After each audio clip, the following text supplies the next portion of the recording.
All right. How's it going? It's going well. Pete, yeah, Pete's here. Oh, you're talking to the audience. Yeah, we're live now. Just talking to my friend Aaron here before we started off. We decided to do this because Severance is that kind of show that it's amazing just to watch it as is, but you find yourself kind of in between episodes, you find yourself going back and forth and just finding so many more things to discover. And both of us, we cover this. He does it on his podcast. I do it week to week with recaps, but you kind of need, like, you have the first one, you have your first run at it, and then you kind of need a bit more, I think. At least that's the way I feel about it. What do you think? Just another run to really think about what's happening there. Oh, 100%. And getting other people's perspectives and seeing what they caught that you might have missed. And, different perspectives on things. Like, I get that a little bit with Jim, but me and him are so much brother from a different mother that a lot of times we're pretty in sync. So I think this show can withstand almost infinite scrutiny. Yeah, it doesn't really get old. There's a couple shows I've heard people say that they've have 3-4 podcasts I listen to in a week, and I think this is definitely one of them. The amount of the deep dives and stuff that you can get into is just almost unlimited. It's a great show. So glad it's back. And yeah, I think I wanted to start there though, because you have you've been on here a couple of times. I've been listening to your podcast for years. We've been talking, and we talk a lot of TV just on a personal level, and we go on each other's platforms or whatever. But I just wanted to say, like, this is something that I haven't really felt that excited lately, I guess is the bottom line. And this is something that kind of feels like we might be back. It's been like the last year, it's been kind of hard to say like we're back or whatever, because there was obviously a long strike, and there was a lot of changes in the way that TV is being made right now. So it was just a really uncertain time. And this feels like the first time where, we know it's going to be pretty solid. It could be incredibly amazing. We kind of hope that that's where it's going and expect that, but it feels like people are ready. And I don't know. Are you seeing that like with your coverage? Yeah, I was just right when we were doing kind of the pre-show BS, and I went into our back end and looked at our traffic, and there's like a huge spike. I mean, this is a big day for television. You got Silo wrapping up, you got Severance kicking off, but like there's a lot of excitement. And I was just even noticing like the Severance subreddit has like 250,000 people on it, and like I can't remember the last time a new show has gotten that kind of audience, that kind of like fan support and buzz. And all the you just couldn't get away from the marketing. Like this seems like Apple also went all out on letting people know that Severance is coming back, and it does feel good. It does feel like now that the pandemic's over, the strikes are over, there was a huge interruption in the supply chain, and now everything's kind of kicking back on. But yeah, the return of prestige television.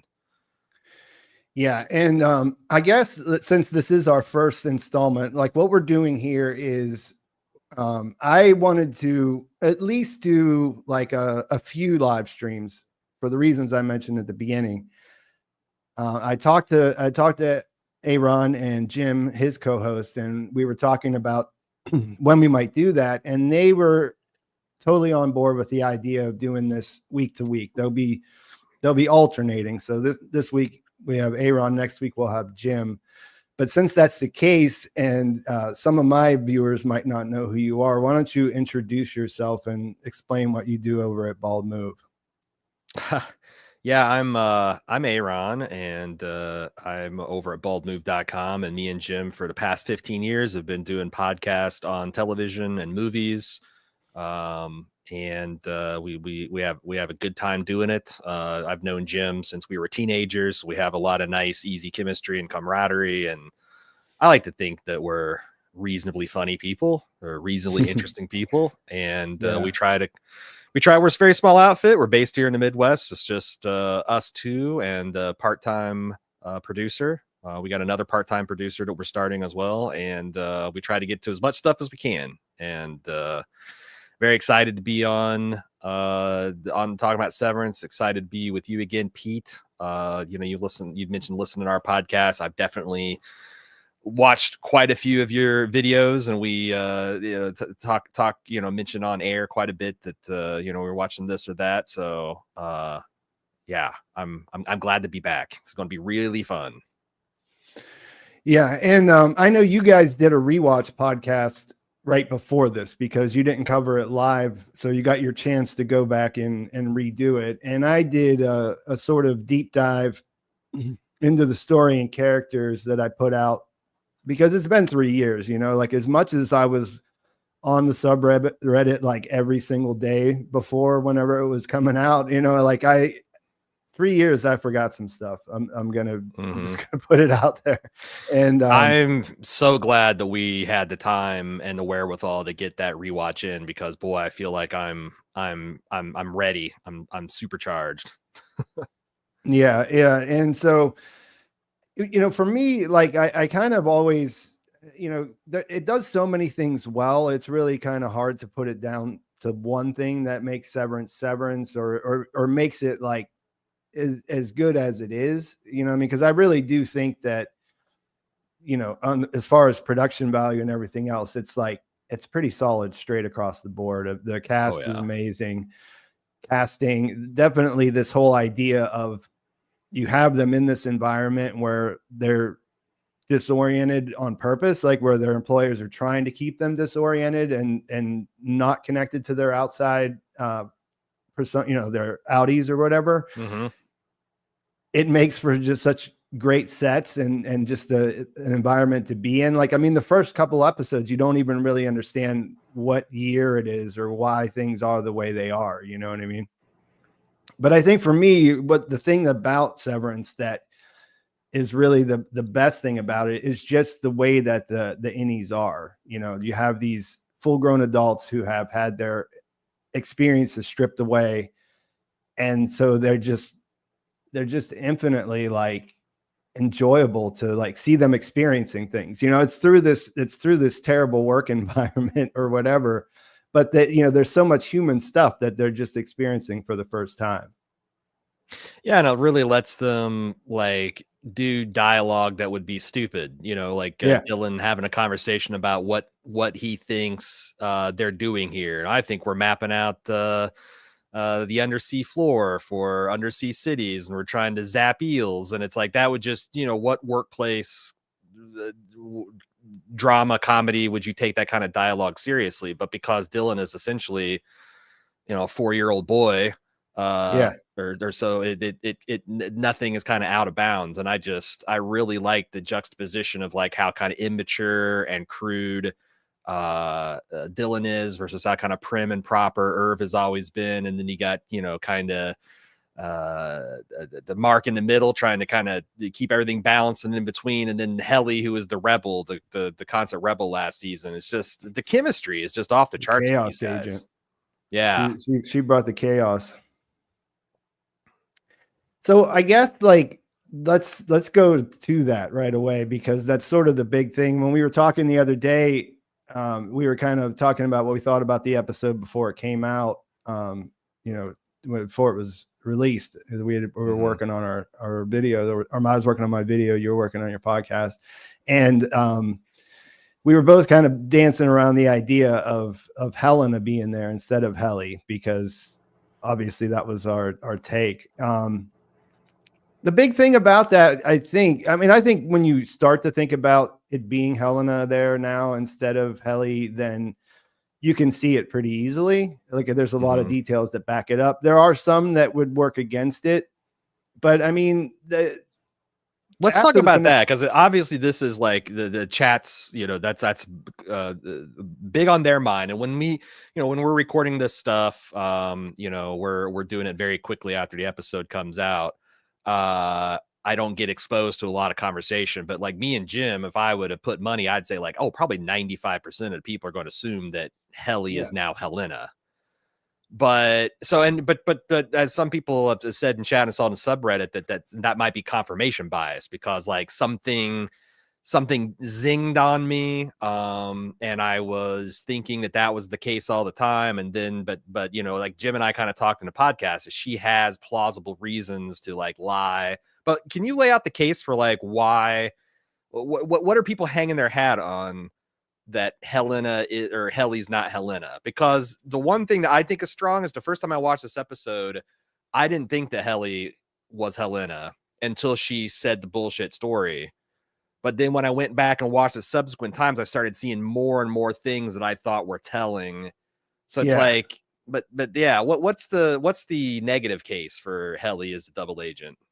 Well, you know, I'll just say really quickly that I was exactly the same way. And the thing for me that, and I'll just from my own experience is that I didn't want it to be Helena, because that means Helly's dead. Like that's the reason. She's on ice. She's on ice. You know what I mean? Like she could come back, but why? How would she ever come back at this point? If that's the case, you know what I mean? Like the person that we watched for the entire first season that we saw like be born, the audience surrogate character that explained how the process works, that we followed all the way through it, like she's gone and it happened off screen. You know what I mean? Like that was that's a strong meta reason too. Yeah. That was the argument for me. But have I looked at any, like what sense would there be for her to send her back down? And this will get to a bigger question that we can talk about in a second about like, why would they let any of them come back? But you know, her specifically, I mean, this is the future CEO of the company. Mm-hmm. Her Innie almost tanked the whole thing. You know what I mean? Like she went on, and we haven't seen how they're going to react to that. I guess we'll see that in the next episode, but like, she's a liability, you know what I mean? So like, what would be the purpose of sending her down there? So I think that they are being mostly honest about the greatly reduced surveillance, and that Helena's down there to kind of like, you know, keep tabs on them for exactly. Like there's a lot of reasons to send Helena down there, but what reason would why did send Helly? Yeah. Well, I mean, I could why send Irv and Dylan, you know? It's a good question. Why is Mark so important to this plan that they are going to kowtow to, you know, his essentially employee demands here? That's the thing. It's like why would you send Helly back there? Just because Mark wanted her there and Helena that so I don't think it's been 5 months. I think it's been very close. No. I think and man, I'm just really speculating with my arms tied behind my back, because I wish I knew the immediate reaction to Natalie tackling Helly off the stage. Were they able to successfully play that off with a joke? Are those people sufficiently, because it seemed like all those people are like bought into Lumen, but there had to be a few people that they invited that were kind of skeptic, or like maybe friendly skeptic or leaning skeptic. You know, because that this whole thing is like the whole Helly being this test case was like an act of apologetics, right? They're trying to persuade people that Severance is okay. I gotta think there's at least a few like journalists there that would be kind of like primed to tell the truth. And how did they play that off? But like, if it, I don't, there's got to be something that makes this thing worth not blowing up completely, like something special about Mark going back to maybe his freshman fluke or Cobel's fixation on him. There's something special about him that they're willing to do things that obviously make them feel uncomfortable or risky for them. Yeah, that's what I was going to say when you brought it up earlier. Like, it has to be, and I'm not going to say I know what that is, because I definitely don't. But that Mark ran into into Milchek's office and grabbed and presumably spoke directly to the board, and that's why they let them come back in the first place. So yeah, there's something that we don't understand to this point yet going on there, of like why they would give in to his demands. Like they don't. The work is, you know, the work is mysterious, you know what I mean? It's important, but like there's something about Mark, I think. That's my takeaway right now, is that there's a reason why they need to keep Mark happy. And that's really the only path I can see to having Helly return, you know, the real Helly, the Innie Helly. Mm-hmm. Well, it's like if they're hit, because you mentioned Helly's dead. She's not dead. She's just trapped inside Helena, if our theory is correct. Yeah. And I think the same path that Mark's going to take to try to save Gemma / Miss Casey is going to be potentially useful for, you know, saving Helly too. But like, that's the interesting case, because like I can see a reasonable case where like Innie Dylan and Outie Dylan could be integrated. You know, they don't like Innie Dylan doesn't seem to hate Outie Dylan and think he's a monster. Same thing with Innie and Outie Bert. Same thing with Innie and Outie Mark, even maybe the most, because Mark seems extremely sympathetic to, gosh, the guy lost his wife and that's reason. But how the hell would you ever integrate Helly and Helena? They're like oil and water. You can't. And that's the thing where I don't see how they can. Yeah, everyone else has kind of a satisfying exit except for Helena and Helly. Because if Helly gets what she wants, I Helena. would open this video by saying that. Sorry. Sorry about that. I got two Pete's to deal with. Yeah. Stereo Pete. Yeah. So yeah, that is the big problem, right? Because we were talking about this the other day. Reintegration is the solution to the issue of killing off the others, right? Mm-hmm. We love the NDRs. We don't want to see them die. We don't want to see them not, you know, cease to exist, I guess is a better way to say it. And so that's really the hard sell, is like, they seem to, I think my opinion or my impression is that they hate the Innies, the Egans, like from that, the little interaction. Like, first of all, that she kept sending hers back and she told her that she wasn't a person, but also the way that her father said that, you know, I saw what that Innie, or when I heard what that Innie did to you, or that Innie, definitely, you know, sounded like there's some slur, there's some heat there. I want to pass on some guy in the chat said, he says, what's the goal of making them think it's been 5 months if it's actually been less? I think that's an interesting question too, because I've got an idea. What do you think?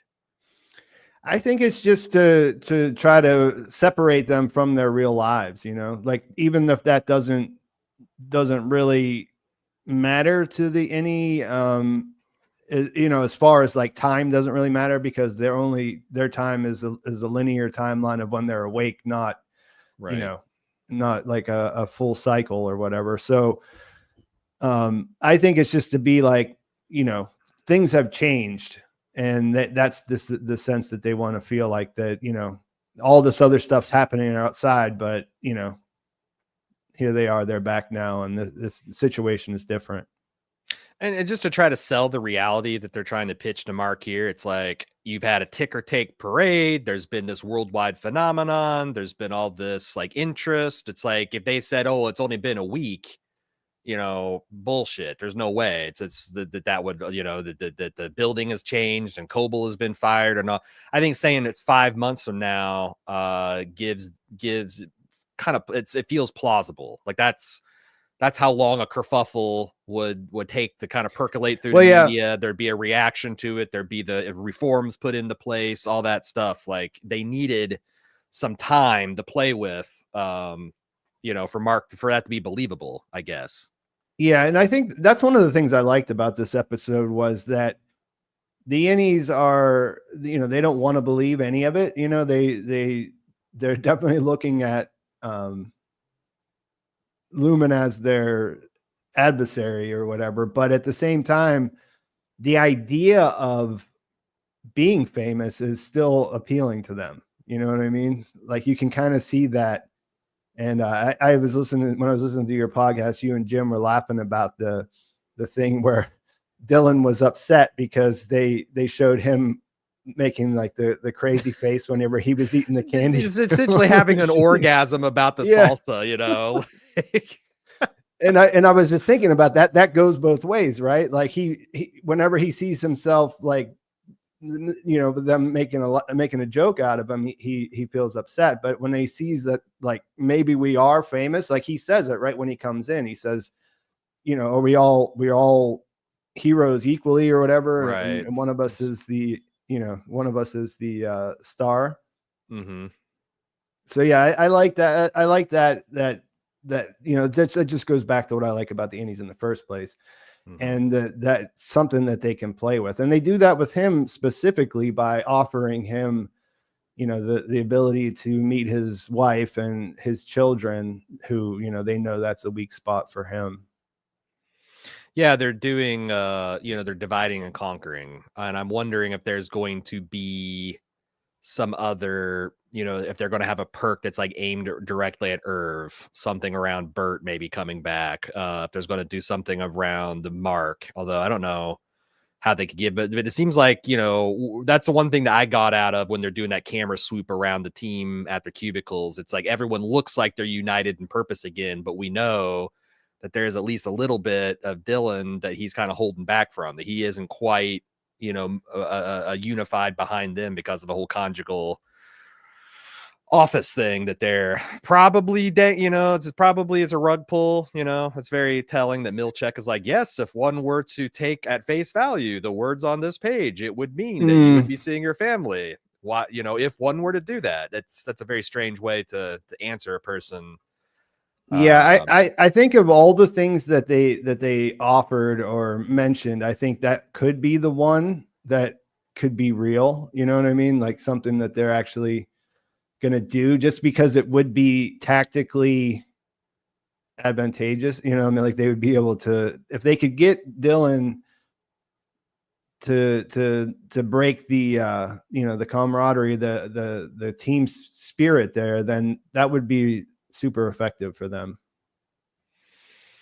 Did you notice? I wanted to do another thing that CX Lision, I hope I'm pronouncing that name right, suggested is that when Mark came back the second time after Milchek shoved him in the elevator and says, "On you go," that is a different transition that we've ever seen before. Like that fade to black and kind of, and then starting back up.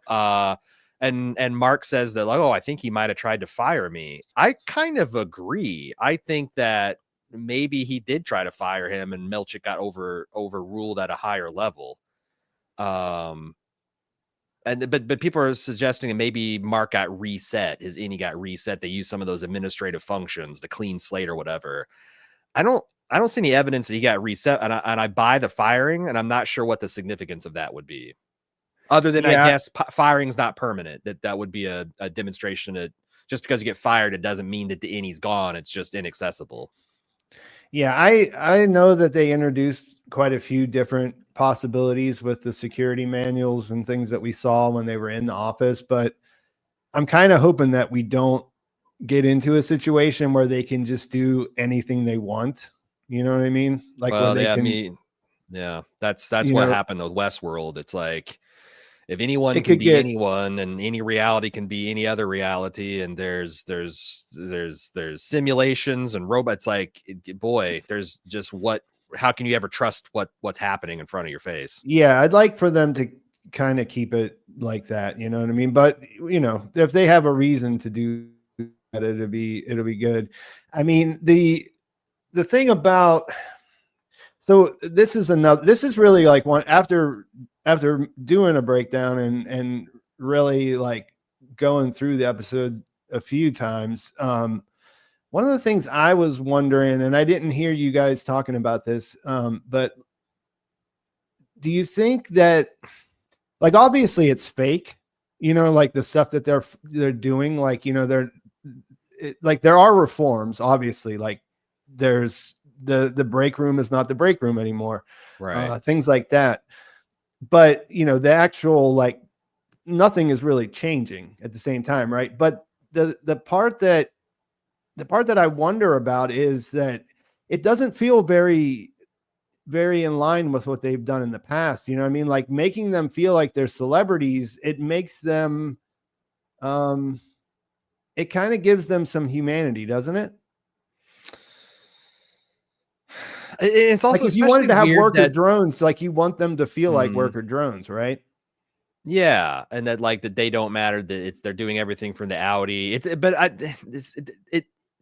Because the Innie is not the star, the Audi is the star. Like that's something that you got to understand, that like when they're showing that ticker tape parade, like Mark's to assume that his Audi is the one that's enjoying all this fame and notoriety, and that isn't even, imagine that doesn't even make literal sense, right? Like if Mark's been asleep for 5 months while all these things, well, like what as the Mark Scout, what is the Audi version of him? What does he have to say when they're interviewing him? Tell us the truth about what's going on in Lumen. How the hell would he know? So it doesn't even make sense. Right? There's a lot of stuff that just doesn't set up the scrutiny. But I think that like, these reforms are essentially a version of what Milchick was offering in desperation to Dylan. Like, I can get you better perks. I can get you perks that you can't even think of.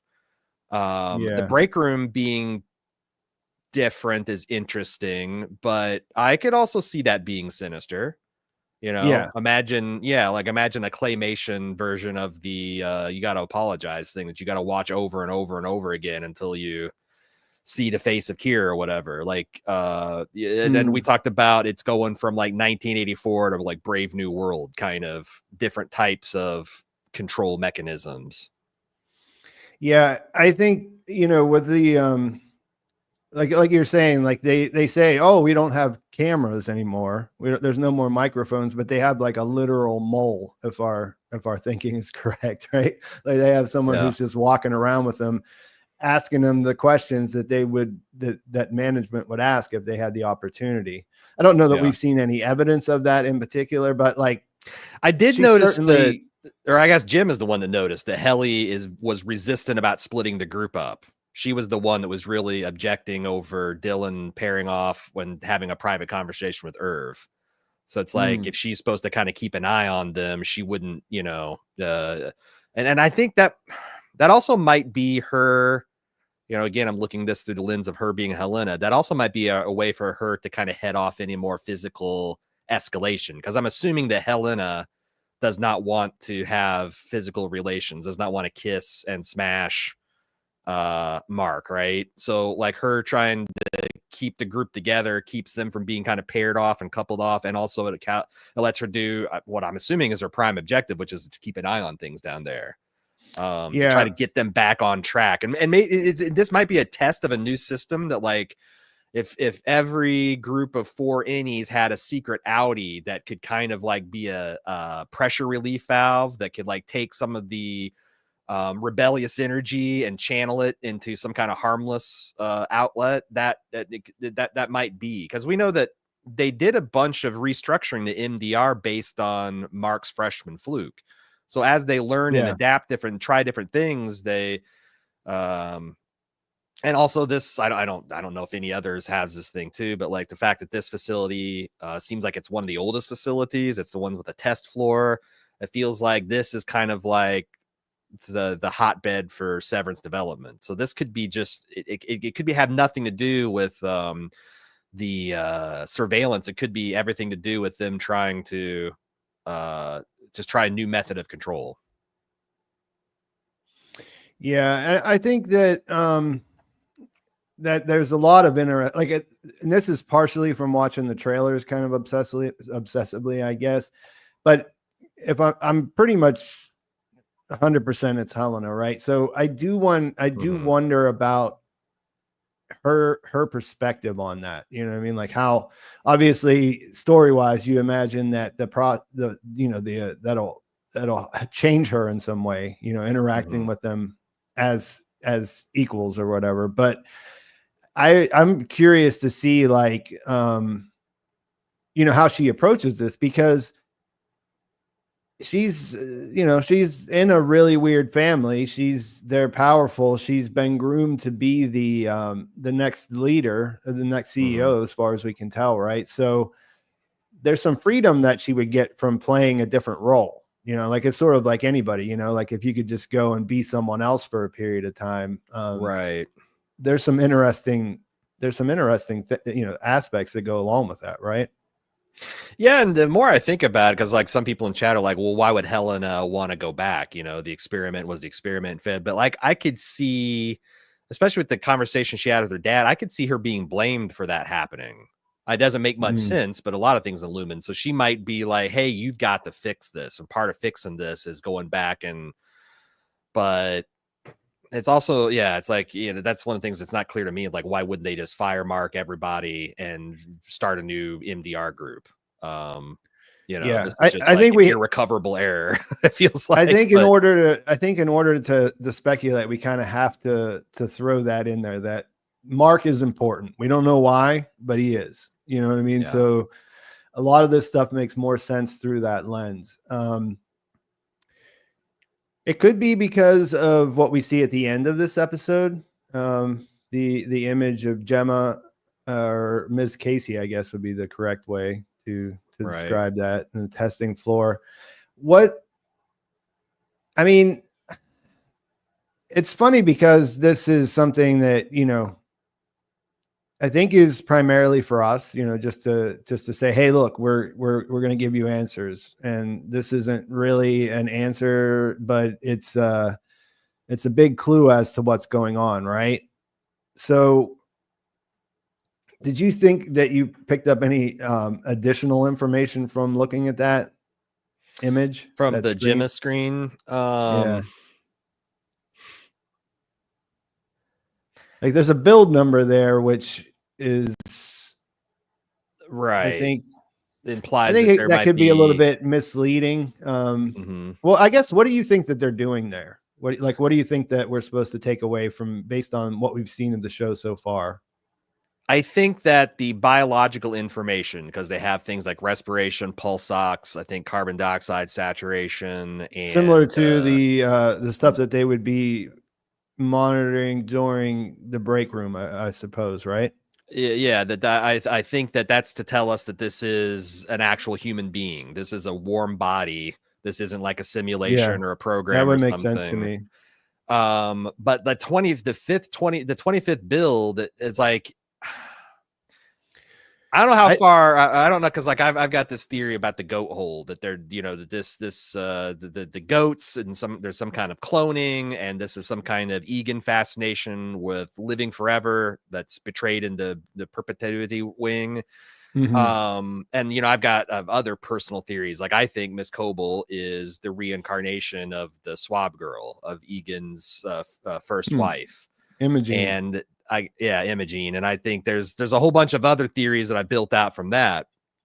Where was I going with this? So there's two ways to look at this. Number one, this could be literally they're trying a different build, because we know that Gemma, or at least we think she got in a car accident, was in a coma. And it's possible that like Gemma is still in a coma, and that severing her allows another part of her brain to be used so she can be conscious as Miss Casey. But when she goes back to the Audi version, she just turns into a coma patient again. But she had her eyes open. And the other thing is, like, the fact that she's got different hair, it wasn't Mrs. Casey hair, makes me think that they're telling me that this is actually Gemma that we're looking at. Was it different, or was it just just sort of I think it was back different or something? Yeah, well, I mean that's different. Right? It was an earnest question. I wasn't sure. Like, I wasn't trying to gotcha you or anything. No. I was just thinking about it. But like I said, the other suggestion is that that build number is referring to some kind of severing, that they're trying to, because there's a whole bunch of these administrative protocols, like not just overtime, but they got like a clean slate protocol, all these other things, like that they might be trying to study something about the brain damage of a coma, and they're trying to get a version of her that. But the thing that doesn't make sense to me is, why would they put her and Mark together? But then you've got Cobel, who I think is a wild card, right? Like, I think she's both. My read on Cobel, and we haven't talked about this, so you tell me if I'm crazy or not. My read on Cobel is that she is a Kier acolyte, but she's not super impressed with the modern Lumen and how they're living up to his core principles. Yeah, I think that's the pretty straightforward read. Like, she's okay. She's her dedication to Kier and the core philosophy, I guess, would be the way you could say it. that supersedes her loyalty to the corporation, even though the corporation exists to, you know, is run by his family. Does that make sense? Say that one more time. Like her dedication is to the philosophy, Yeah. to the man himself, the cult of personality, right? Rather than the modern corporation that is, you know, where she works. Yeah, and we see that with like real life cults, like when they have a leader that dies, a lot of times there's a schism where they're very similar beliefs, but you know, it's the one group is following this disciple of this guy, and one group is following this disciple, and they kind of hate each other. I could definitely see, especially if my theory about her being the reconstituted, you know, Imogene is correct, and that's one of the reasons I think she's got the fixation on Mark. Can you elaborate on that a little bit? Like, I know her store's called Swab Girl, but is there something? Yes. Okay. Let me see if I can walk through this. I think that, and there's if you're gonna ask me to support a lot of this, I don't know if I can. It's a bit of tinfoil, right? This is not. Yeah, it's a bit of tinfoil. That like the they have some kind of way. That the Egans think they have some kind of way to through either analyzing a person's writings, or I've even speculated that there might be some like steampunk Edison technology, like they've encoded people's engrams on like a wax cylinder or some kind of crazy stuff. But there wasn't the kind of technology and fidelity they have with the Severance chip. So what people are doing, they're actually refining people. They're actually, you know, taking bit rate errors, the things that are not, you know, part the noise in the data, and they're using a human intuitive thing to cleanse that and put it into cures, you know, for the tempers of people, right?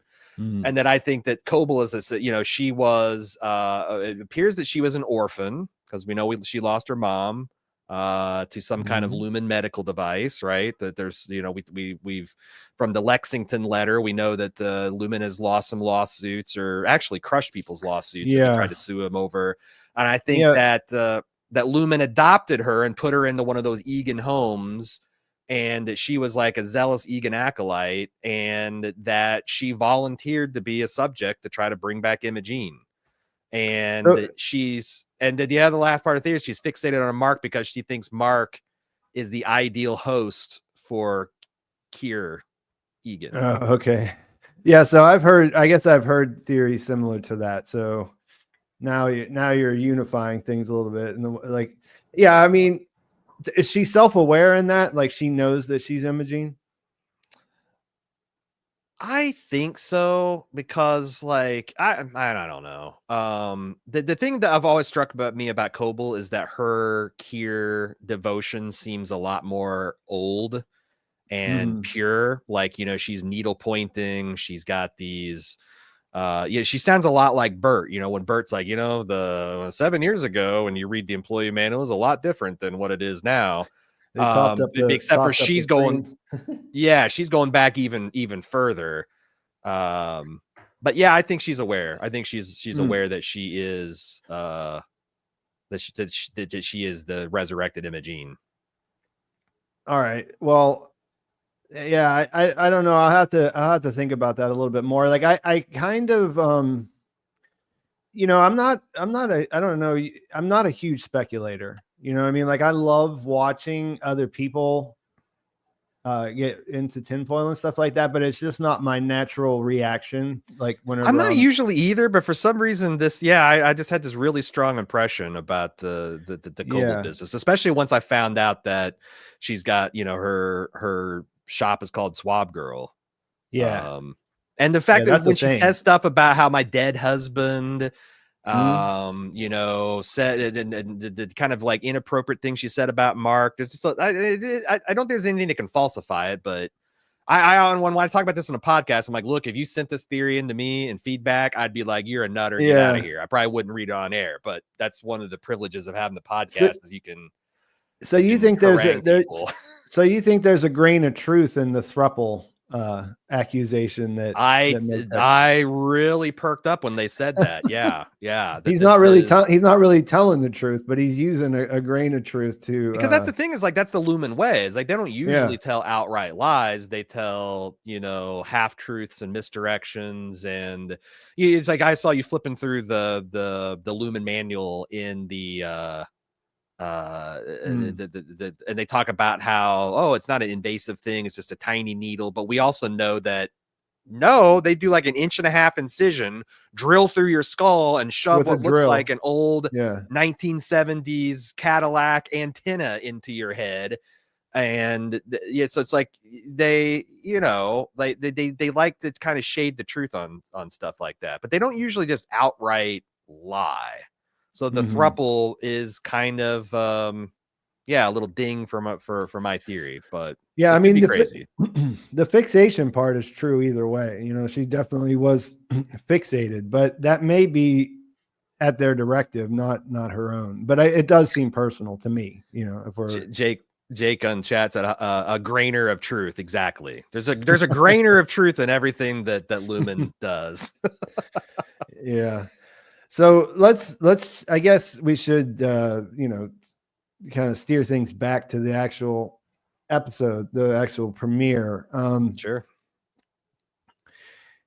As far as expectations, I mean, I still haven't seen a lot. I had to do my silo video right after, so I hadn't seen a lot of reactions.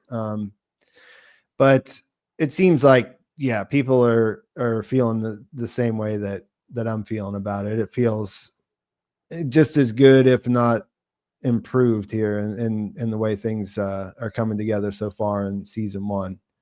Yeah, I was like, if you were to bet how many episodes it would take them to get the core 4 back together before you saw the first episode, what would you have said? Because I've been like, I could see them taking 2, 3, maybe even 4 episodes, or maybe deal with like what Helena's doing but like, I can't believe that, number one, so much of the stuff from the trailer was in this first episode. That's usually a good sign. And number 2, that they so smoothly and efficiently got the core group together, but with twists, Yeah, I was a little surprised. I mean, it wasn't even a half an episode, was it? Like by the 30, I mean, like by the 50% mark, it was, they were on their way back down the elevator. 100%. Yeah. Yeah. So yeah, I would agree with you there. Like, I didn't see that. I thought maybe you're talking about the, the hook at the end of episode 2 or something, you know what I mean? Like after they really, put him through the paces of having to deal with these people that are not his team. I also didn't expect, like, I mean, I think we saw the first 8 minutes. The first 8 minutes were out for quite a while. Right. And this actually kind of worked against me in a way, because I sort of moved on from that. Like whenever I was thinking about, like, there's some pretty interesting details, like in the paper that they show and things like that, that by the time the actual episode came out, like that felt like old news, and it really wasn't what was on my mind whenever I was thinking about it anymore. But as far as like, one of the things I think worked really well about this episode, it was the first one where we only saw the Innies perspective, and essentially it's following Mark. We never left before. We got sidetracked a little bit because you brought this up before about the transition. The reason we never really seen it like that before is because it's always gone. Whenever they go in the elevator, we always either cut to someone else or we see them go all the way up. And we see that, the Zolly shot, the thing that they call it, where they do the camera effect and make it look like, so you could see that they changed from one to the other. And yeah, that really, I hadn't thought about that before. I mean, obviously intellectually that this is a horrible situation for these people. I mean, I'm just going to call them people. They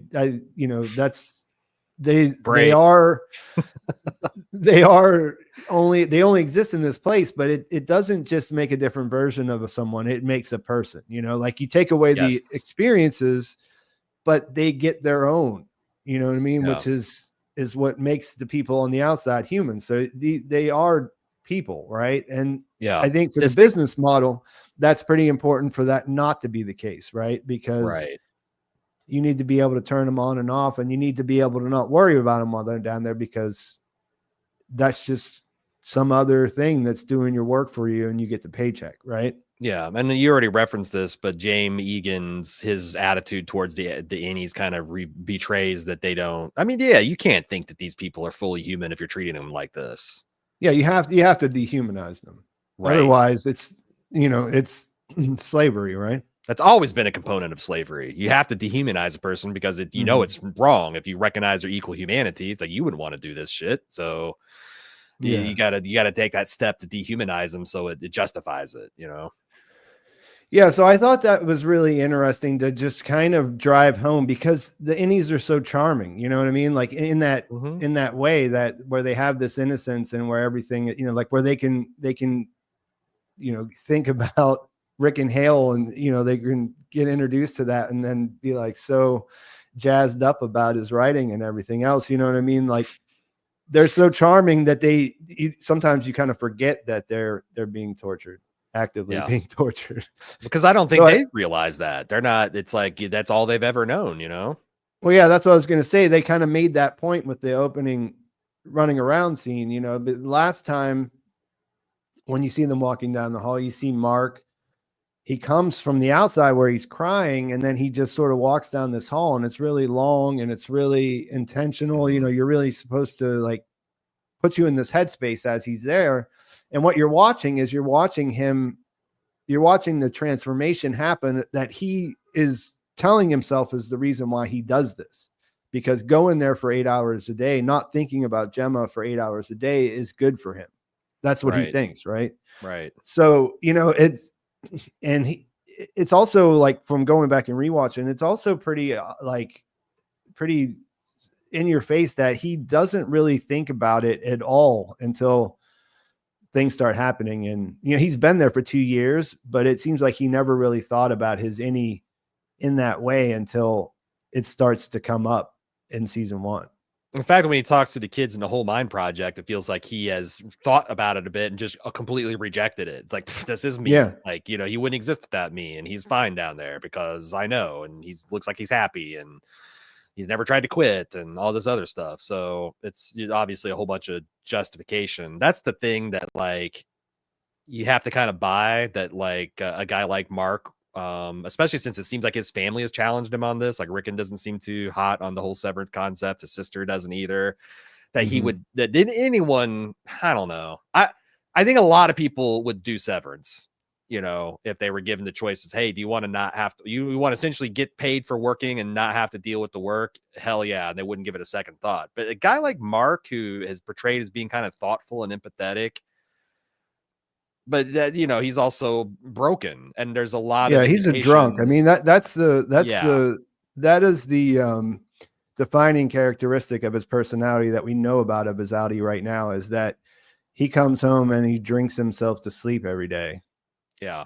And I do wonder, because like there was also some hints that was it Peg or that from was Lexington letter? Yeah, from Lexington. That Peggy. Didn't she have she had like a miserable life too, where she she was a bus driver. Something happened to her. And something happened at work. It wasn't really her fault, but it was it became a big thing, so it kind of ruined her life and her job. So she got a pay bump for going down there, and it didn't didn't really, and that's what I would think, that would be your core group of people that would do this. If you could get more money, it's hard to say no to, right? Yeah. But as far as what we see here is that there's the dark side of like people who don't want to engage with their life for all 24 hours or whatever. And so they're drawn to this too. Really, that's only Mark, if you think about it, I guess. Like you kind of make that assumption, but I don't think so far. We haven't seen a lot of Dylan outside, but it doesn't seem like he's got the same kind of baggage. But how would we know? Like, what if he, what if he's lost? What if one of his kids died? and him and his wife and him are on the rocks, and it seems like he's got a nice house, I guess, judging from his closet and his wardrobe, but that doesn't mean he's happy. And we know that Irv is messed up, like that is not a guy who's happy. Yeah. Helly has an ulterior motive. So sure, when we're talking about how Pete, what wasn't there something? Petey was pretty went through a divorce, and that's what it seemed like. Yeah. So like, and that's also it kind of plays into my preconceived notion that like cults, organizations act like cults. They tend to not draft healthy, well-adjusted people. It's always people who are young or inexperienced or have gone through some trauma, that are looking for answers, that have been ill-used by life. So it's like, I'm just assuming that all the examples we do have seem to kind of that's going to continue to be the case, but could be wrong. Yeah. So like I said, I think that was one of the really strong parts of this episode was the just sort of the refocusing on that, just like how awful it is actually down there for them. And just the experience, just the existence that they didn't ask for in the first place, that they basically had thrust upon them. You know what I mean? Right. And another thing I thought that was really promising is that, they brought up a lot of new questions, but they also felt like they were very conscientious about like answering stuff. You know what I mean? Like knowing what we're thinking about, like what they asked us to think about through the thing that they made, and then they said, okay, so what is where's the balance of like, how much can we reveal or how much can we withhold so that it still feels enjoyable instead of like just, mystery on top of mystery?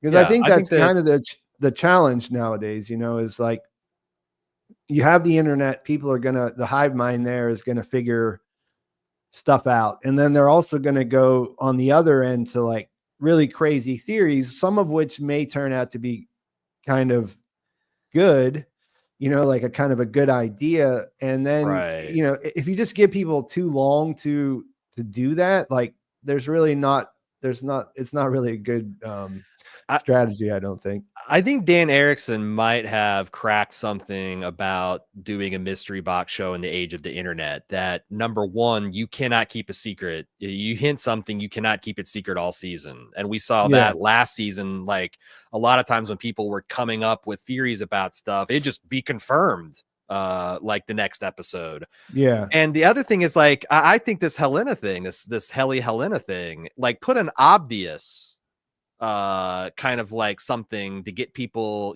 arguing over that, so that some of the other stuff that they spend all their mental energy on that, and then after an episode or two, you confirm it one way or another, and then you've already moved on to the next thing. You're going to confirm that in an episode or two, but it all keeps you distracted from, it's good magician misdirection, essentially.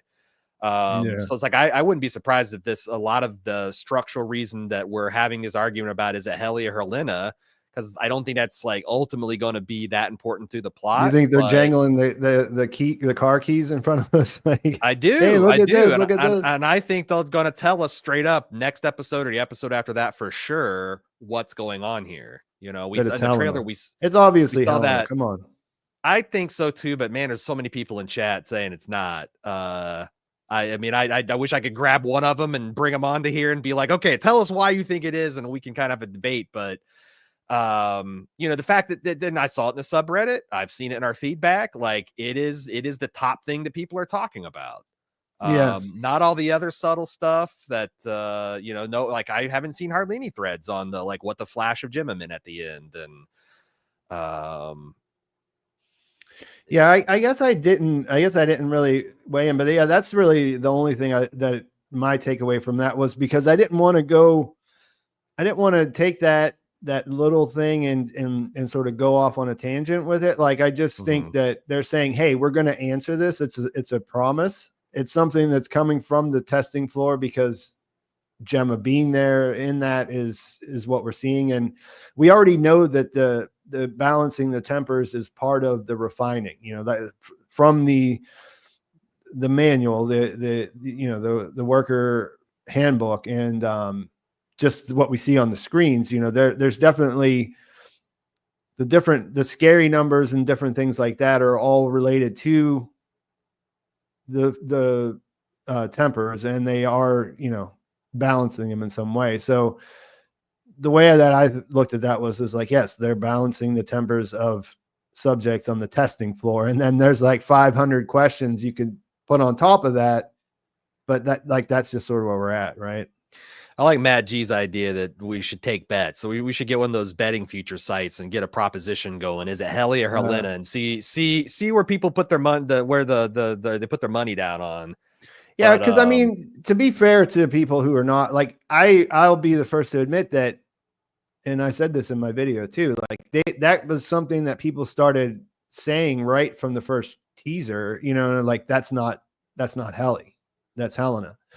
And that did line up with my thought that they could never really send her back down there, or they had no real reason to. So the first time I saw the episode, I watched it early. I watched it alone, didn't talk to anybody about it for quite a while, but that was in my head already whenever I went into it. You know what I mean? Yeah. And like you, I still resisted it myself, like I said, but whenever she lied, that just doesn't make sense to me. Like, I understand that it's written in a way that she has a reason to lie there, but based on the character, her personality, things that I think that I know about her after watching her for a season, like that didn't feel like Helly to me. Yeah. Like that was the I one. agree. And like I said, on second watch, I picked up even more things, but I mean, just to give airtime to the opposite view, I think people would say the reason she's lying, if it is Helly, is just like Irv was ashamed to say that he didn't really fulfill his mission. And he kind of used it as a selfish personal, that she's afraid that if she says, oh my God, I'm actually an Egan, that they won't trust her anymore. But I just think that's a fundamental miscalculation. That would be red meat. If I was Mark and Dylan, it's like, you are the daughter of the CEO. Yeah. That's super useful information. But and is this Helena? Is this Helly that kind of shy, or is she that concerned with what these people think of her? That's where it falls flat for me. And that's part of the process too, right? Is that we see that even though they don't have those experiences, that part is gone. They still have aspects of their Audi personality, right? So okay, I'll go with that. Yeah, that like a lot of her. I mean, if you think about like nature or nurture, right? So it's before you apply that though. So it's not necessarily like one-to-one, like they're like the people that their Audis have become, but they're starting with the same material, right? Yeah. So I will say that the best evidence for it being actually Helly is that it's so blatant in my mind that it is Helena that it's almost like too obvious. And I see that there are a lot of people in chat saying that it's like, it's just too obvious. It's too obvious of a twist. But on the other hand, like if you're a Helly truther, you got to contend with the fact of like, why would she fumble with the power switch of her workstation? And why would the creative team take the effort to do an insert shot of her fumbling for that if they just wanted to muddy the what? So it's like, I don't know. I feel like if the only calling card is like it's too obvious, well then the other thing is, why did she fumble and why did they call that out? Because that's an unforced creative error if they're just like trying to tell the story of that being Helly and they show her being bad at a routine kind of, and people's like, well, it's been 5 months. Well, it hasn't been 5 months to her. That's one of the things they established.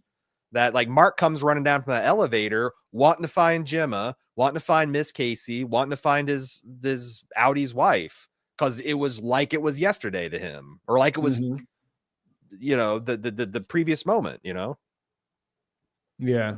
I think you're right though. Like I think it's fun to look at it from both sides, but I think you're right that they won't let this dangle too long, because I think that's what they're showing us, is that they're pretty smart about how they manage that. The only way to keep a mystery box going is be a moving target. Do not have a season-long secret that you're trying to. If you got a season or seasons long secret, you cannot hint to it. You and got it's so to- dangerous creatively now and with Right. the internet, because if the internet comes up with a better idea than what you had, then people are going to be fans can be disappointed. butthurt because like I don't like this. I liked random dude on Reddit's theory better. Yeah. Yeah. Why can't they? Yeah, Why can't so- Dan Erickson hire him? Yeah, that's like the funny part of it, like or not maybe funny, like unfortunate part of it. The fun of watching people put theories together, but then actually if the show keeps them around too long, then there's that real chance that people are going to come up with ideas that sound better, and everything else will be disappointing. Right on. Who is your favorite refiner? Dylan. Do you have one? It's not even close. Who? Dylan. Oh yeah, me too. I think love that's everything. He made me laugh so hard 3 different times that episode. Like as soon as he comes back with that energy of like that fucker owes me.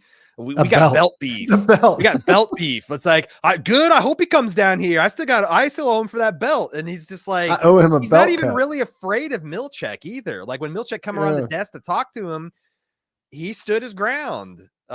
He's like, I've taken you down once, I'll take you down again. I took your best shot, big man. I just love Dylan. I love the way he talks. I love his, he's this little profane, hairy man. I identify with that. And he's clearly I think he's easily the funniest guy. Yeah, he's definitely the funniest.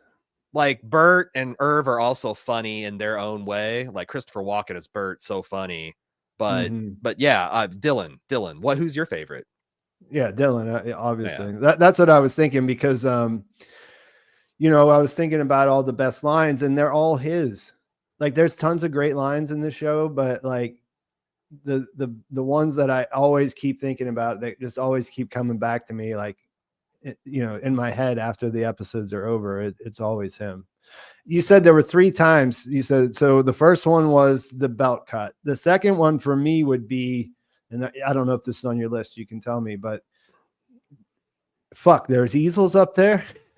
Yes, that third, and then the second one, the third one was when his just whole body reaction to being portrayed as a guy who is perk motivated, food motivated, just him, like it's just there's all these emotions, like what?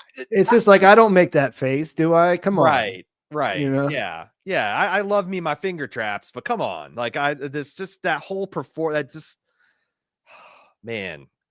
Yeah, he's great. I mean, I know Zaccaria has been around. Like I hadn't seen a lot of the stuff that he I mean, obviously he was in Succession for a while. It was a pretty not a long-term role. And I'd seen him around in different things, but this is really like, man, how lucky are they got this guy to do this job? I mean, all the honestly, it's it's stacked. It's definitely stacked. Yeah, this has got a deep Patricia Arquette. Like this is stacked deep. I even like the guy.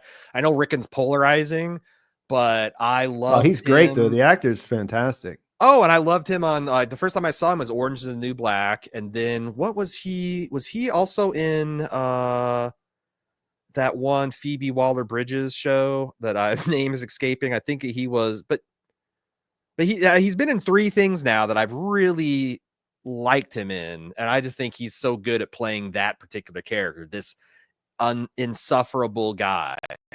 Yeah. Yeah, to me, he seems like, well, most of them do actually. They seem like they're just playing themselves, which is not true. You know what I mean? Like, I'm sure he's much different than that, but yeah, it's just like, I'm buying this guy as this personality that he's portraying here. He is mentioned. I mean, that's the obvious lie, right? I'm not a big fan of the Rickon is a secret X, like a secret follower of Keir or whatever, you know what I mean? Or actually maybe an Egan. You don't. I think he's perfect as he is. Like the only thing that like gave me a little bit of pause is like Jim. He freeze framed that newspaper, and they said something about the noted author Rickon Hale, and that's what I was referencing. Okay. Then. I don't like that. Yeah, I'm violently opposed to the Rick and Yeah, his that's not and real. That's DNA. actually that's one of those things. Yeah, that I I thought didn't even that's really mention. evidence against it because they're trying to co-opt. Yeah. They know that he respects Rickon. Guess what? Rickon loves. Yeah. Besides the obviously fake photo and everything else, that was the one detail when the first 8 minutes came out that I was like, okay, this is the thing that solidifies it for me. No way it was Rick and Hale. Like that's one thing they know that the Innies are into, so that they use that. There's a lot of other little subtle things here that I didn't pick up when I first watched. People are saying that it's Keanu Reeves. That's that's the what voice Jim for said too. I have not seen that confirmed anywhere. Well, I mean, I saw it about 100 times in the comments of my video, and they were saying that it was on IMDb, but that's not 100%. So right, that's user generated data. Is the building in Severance? Let me see if there's any San Francisco. But while you're looking at the other thing about that was that I saw that obviously that there was their voices that was part of the reason why the stop motion was so funny, because like you could connect the real scene with the scene that they were depicting, but that also indicates that they record them all the time, or they were doing that, right? Yeah. No, it looks like this is being widely confirmed. Yeah, I wouldn't. I was so caught up in just the actual how cool the actual stop motion. Oh, was, I love that stop. I love when shows that I never even paid do attention that. to the voice. I'll be honest. Yeah. But I mean, clearly people clocked it. But yeah, I'm seeing multiple colliders saying it. The San Francisco Chronicle saying it. The Rap saying it. Yeah. Esquire. Yeah, like I said, I saw so many comments on my video that I just, even if it wasn't like the fake news would be strong enough to make me believe it. It was so much. Yeah. So like there's stuff like that. Like I said, the Helena stuff, you certainly can see it a lot more. Are there any other details that you missed and that are just that came to light after the fact? I'm going through my show notes to see if there were. I mean, there's like little touches, like the fact that the things I picked up on Helly is to tell. Like I thought the look on her face when she hugged Mark for the first time was weird. What was the other? Let me go through. Do you have any offhand while I'm looking through my notes? I'm doing the same thing. That I'm trying to think, like the ones that. Yeah, I don't. I think that the one thing we kind of talked about, well, we didn't come to a satisfying conclusion, is that Ms. Huang is playing this weird little game, it looks like, where she's like dropping these circles down and stacking things, and then she looks expectantly to Milchick and he kind of slams the door in her face, and then she puts that away and then gets out this Egan, one of those water games, where you're trying to I was baffled by this, and I actually thought about it for a few days and never came up with anything good, because to me that's like both it's like someone putting away Candy Crush to get like Etch-a-Sketch out, like or just a more Kier related thing, right. You know what I mean? Like it's almost like that felt like a perk drawer too, like unless she's lying about being severed and she's got a whole bunch of perks from another branch, because she has a whole drawer full of that stuff. Yeah, maybe that's, well, I mean, one of the details I didn't miss or didn't catch at all that I heard about on the official podcast was that they changed the that little closet, the supply closet they used to go into to talk about. That's just whenever the Italian fella says that he needs a pen. It's not a supply closet. It's just like a school it's supply just a closet. It's a closet. Yeah. It's not a walk-in anymore. Yeah. And you guys, I think, also brought it up, but the way that it felt like they erased wellness, like conspicuously did that, rather than just fixing it up, just like boarding it up or whatever. Like that was something that I thought, and they used that same, like that was my initial reaction. It's like they're erasing it, and they used that same language on the podcast. And then they said that they did the thing with where the Kier painting was, like they made it look like you could tell that the painting was there, but now it's gone, just so that would kind of make you think about Bert and Irv meeting there all those episodes ago. Yeah, there was like a lot of things they did where like the absence of things reminded you, or the presence of things reminded you of the absence of others. So yeah, one other thing about this show, and I mean, I don't know how much time you have, but I can let you go soon if you're. No, I'm good. I'm okay. But the other thing today, so I probably want to go when he gets back so I can kind of catch up with him. But yeah, I'm good. Yeah, the one thing about this show that like. I also think people are saying that like that wasn't a game that she's playing. I guess I was saying that like in the broad, like the MDRs play a game to do the thing. Like it looked like it said something about the main floor, so I think it's something, but it's like I don't. Yeah, I looked at it pretty close. It said main level, and then everything else is just in symbols. There's nothing else that gives it away. But I thought it was interesting that she goes from that to another game, like something to a I don't know. I thought that. And then the fact that like it looks like a game if you're just mechanics wise. That's what I thought. You know what I mean? She's like dropping circles from the top to the bottom. And I thought the same thing. Then I thought, oh, well, maybe it could be her work terminal. I don't know why it looks so much different than anything else. We never saw Milchek doing anything. So we can't say like, oh, well, that's different than what he was doing. So that's certainly a possibility. But one detail there that I liked is that her computer is small. Did you notice that? Yeah. It's a bit smaller than everyone else's since she's a small person. And she also, the ball that she has in the ball game is smaller than the one that Milchek used as well. Oh, interesting. Yeah. So what do you think's going on with her? Like just someone who's the obvious thing for me is that she just grew up in whatever wing of like, you know, something like Harmony Cobel, you know, like she went to the school for girls or whatever the modern equivalent of that is, and is completely indoctrinated into the religious side, I guess is the way to describe it. My thought on that was like, if you know, back in the elementary school I went to, they had like the crossing guard or the hall monitors. And those were always like, I went to a K-6 elementary school, and those people were always sixth graders who were usually kind of like the teacher's pet, brown nosing, you know, I know the answer. And I know, cause I was a crossing guard. Yeah. And why do you do that? You take your oldest, most responsible children to manage the other children, to take the load off of the other management, right? And it would make sense that since in so many ways the Innies are framed as children on this show, that like a 12-year-old crossing guard might be an ideal person to kind of manage them, right? But where did she come from though? Like you can't just hire children to be in like middle management roles, and you can't hire children to like there's like restrictions on how much they work and that's all what that. I'm saying. Like, so also, there has we're to be living in. This show takes place in Kier, PE, which isn't even a real place. That's a fair. You know, that they pass like some Egan family law, like some of these places, like, oh, if you're working on the farm, you can work them whenever. You know, if they're working at an Egan place, you can. But also, she could. I didn't even think of this, but you might be onto something about her being one of those Egan home for wayward girls kind of things. Yeah.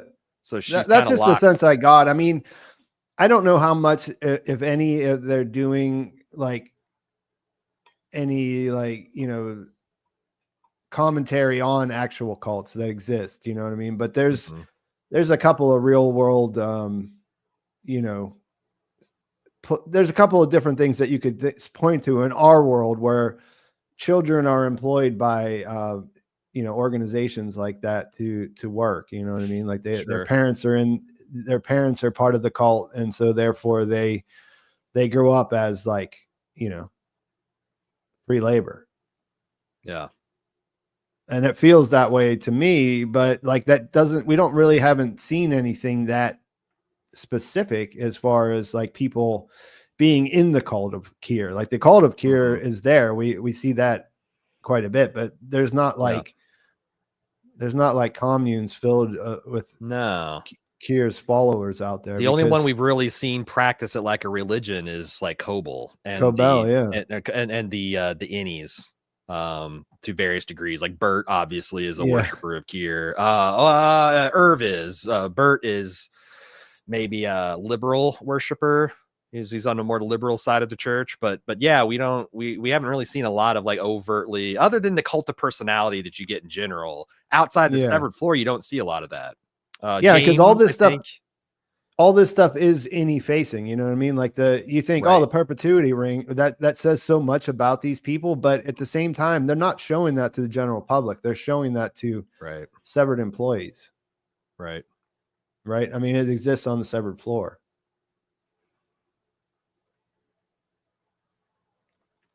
Did you have did you have any sense that the new team might come back? I know that all the scenes involving them in the trailer were in this episode. But if so my thought is like, are we even sure that they're actually severed people from other branches? Because honestly, that Dario, his story did not make any sense. In what universe do you have severed employees, which is a high-tech thing, and you don't even have elevators? You got rope. Now he could just be shining them on, or kind of making fun of them for being kind of like ugly Americans and being chauvinistic about like, oh yeah, he's a foreign guy, and they must have dirt floor. I don't know, but like my thought was maybe they were hired, and this was all put on for Mark's benefit. So, but if they're legit severed people, they could be useful as allies in other branches and to get us seeing other branches. But on the other hand, they all think that Mark is a massive asshole. So it's like, how would he ever be able to get them back on his side? So it's like, I don't think so. What do you think? Yeah, I got the sense. Well, this is another one of those situations where the preseason hype really kind of made my expectation that they would stick around a little bit longer, or there would be more significance, because you called him Dario. Is that a real name? I think it is. Was Yeah, that Dario. It was etched on his portrait. Yeah. Okay. So yeah, because Dario I didn't R. think Grimaldi. I know we never heard anybody say it out loud, but yeah, that makes sense. So yeah, one of the ideas, because whenever before this season came out, Apple did a tease that just had their employee ID numbers, and his was like really low, which is, usually your ID number at a big corporation they're by the time you were hired, right? Right. So like the idea was that this guy was hired way before everyone else, but he's like in his 20s, right? The actor's in his 20s. He does look very young. And I don't know. I just feel like that the branch that we're at was the OG. I mean, the claim, of course, all that could be bullshit, but the claymation thing, the fact that this was like around in the 1870s and it kind of grew, that campus grew from that. And the fact that they had the fact that this was the face of Severance, the fact that they had the gala there, like I think it all points to this building being the original. So like, why would there be a more primitive, older version somewhere else? Yeah, I was under the impression that they were. Well, you don't know what it was like here. We don't have anybody who was here at the beginning to say that they didn't have a rope for an elevator in this place as well. But I think that it was founded in 1865, and from this little vignette, if we can believe it, then that place was started, and how it first started out was 1870. So it's certainly been around since the early days, and during the time when Kier was CEO, right? Yeah. But it was not his original house, right? I kind of looked at it. Didn't. No, I don't think so. Yeah, okay. It didn't look like his house.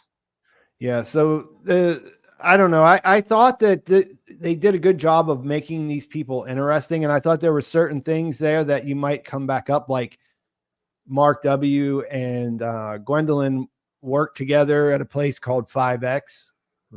They talk and they argue about the colors there being different. He says it was puce, and they kind of have this back and forth where, you can tell that they've been working together for a while,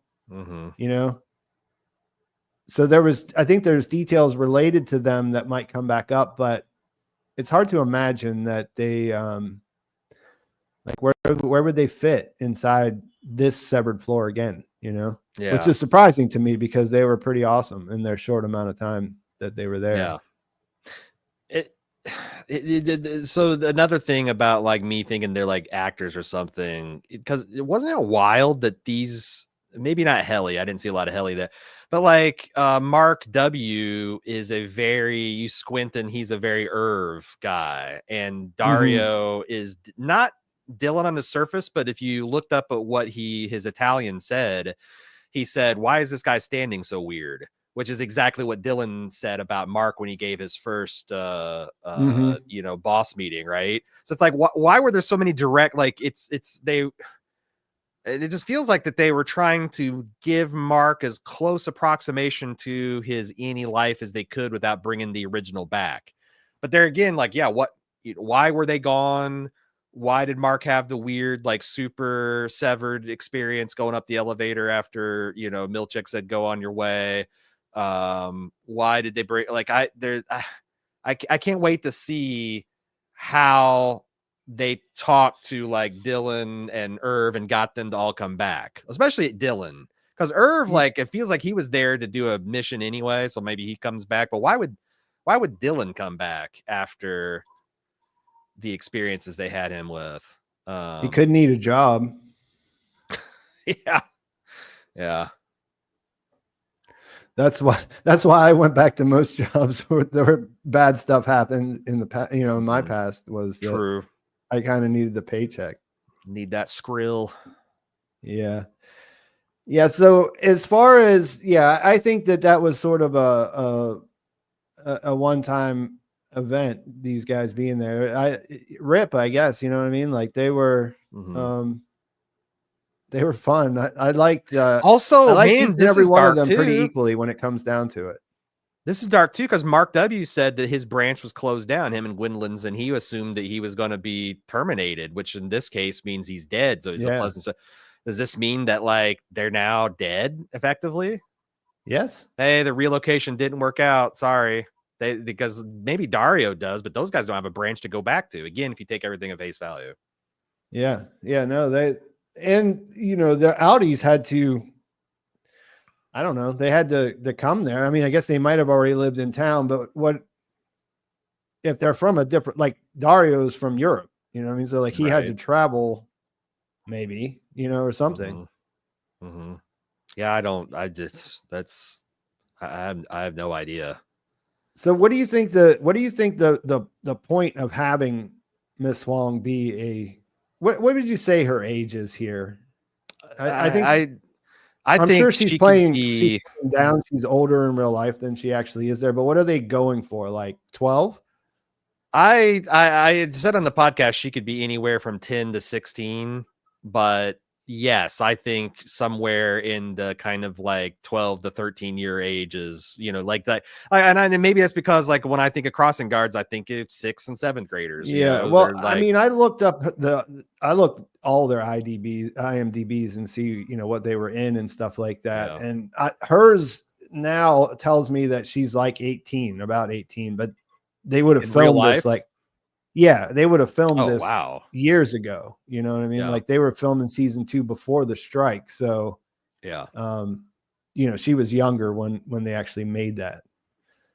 But I think that's sort of the thing is 12. And what, other than it's hilarious and it's just so unsettling and fun, like, what do you think the story reason to have her there is, and how would that play out? Because I thought it was really funny whenever Mark runs into the office and she's just sort of like, "You're not supposed to be doing that," and it's like, what are you going to do about it, kid?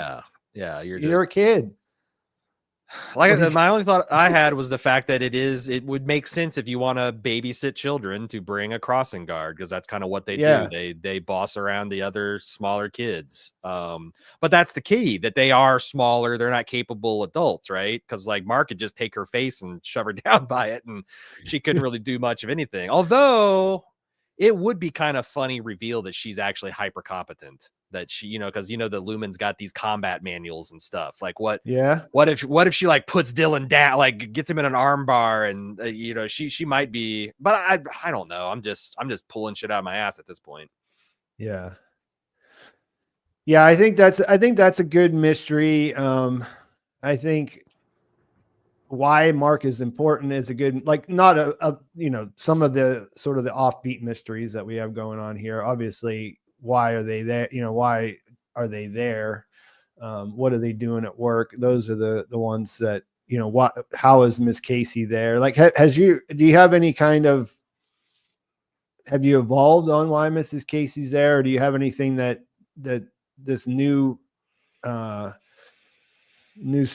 screen flash that he has, does that change anything as far as what you think about that? Because that's just completely like inexplicable to me still. Like, there are different theories that kind of make sense, but like none of them are perfect. To me, that was just putting the thumb on the scale of the theory that says that they are actually refining people to make that direct that doesn't answer anything about why she's there, right? Yeah.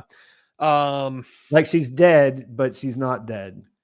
She actually lives. Cobel hired her because this goes back to like her fascination with Mark, and it seemed like she did a lot of things to put them together to see if they would recognize each other, right? Yeah. Like, she got the candles, she made sure it was burning in the room. She assigned extra wellness checks for Mark to make sure they had these contacts. And then it she feels like fired almost a her personal. at the end. Yeah, it's like a personal experience. It's a personal experiment that Cobel did for her own satisfaction. We also noticed she was running kind of rogue throughout that whole branch last season. Yeah, that stuff's all. I mean, I guess that's another question for the season. Like, you expect her to come back because she's a big part of the show. Like, do you see a path forward for that? Because I feel like this episode pretty much set up Milchek to be the man this season, as far as inside the office. Yeah. I mean, obviously Cobel's coming back, but I don't. That's what I'm saying. But like, how do they get back as the resistance? Is she, because I like the idea that there's more than two sides to this. It's not just Lumen and the resistance, that you've got someone who's like loyal to some kind of deeper, she's like an Uber Egan. She's not, I don't know, because I think that we're going to have the scene in the trailer. There's a scene of Mrs. Cobel at, I believe, the Lumen facility at the night of the gala. Yeah, that's all over that. Helen walks in there, or Helena walks in there in her cocktail dress. I think they're going to have, and I think that's going to happen next episode, or if not the third episode, and then we'll know. But man, I don't know. Yeah, because the other thing is, if you watch on the Apple TV watch page, they have inside the episode that has a lot of stuff.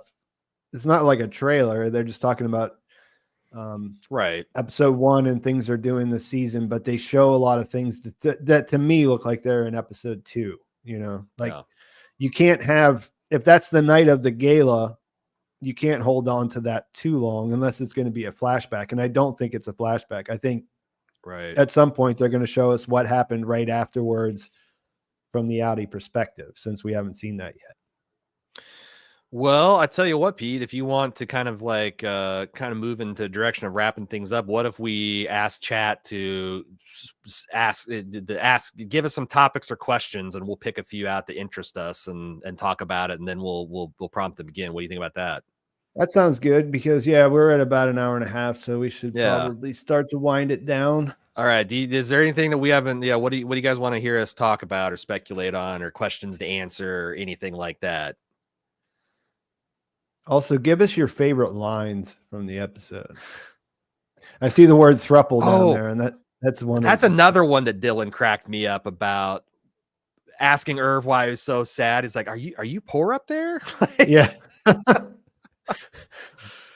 Yeah, that was one of the brooms. Oh, what? Before I forget about it, the fact that they weren't staggered, it was obvious, right? Like, they just came coming out of there. Mm-hmm. So I wonder if we're going to see that from the other side. Their Audis all in that same place at that time, because they almost have to cross each other's paths to make that. I guess the show doesn't really have a responsibility to make that make sense, because it just sort of worked how it was. But that was something I was thinking when I was thinking about them not being staggered. Please talk about the brooms. Do you mean the like I said, or the CPR dolls? Yeah, the CPR dummies. It seems ridiculous. Like I don't know. Like he's speaking Italian. How many countries have Italian as their official language? Right? Like Italy's not dirt poor. I don't know what they. To me, that whole thing was a put on. This is interesting, and I wanted to say it's crazy, but Jonathan T says is Miss Huang Mrs. Casey and Mark's child? No way, because Mark's only been there for 2 years, and that's when Miss Casey died. So unless they had I agree.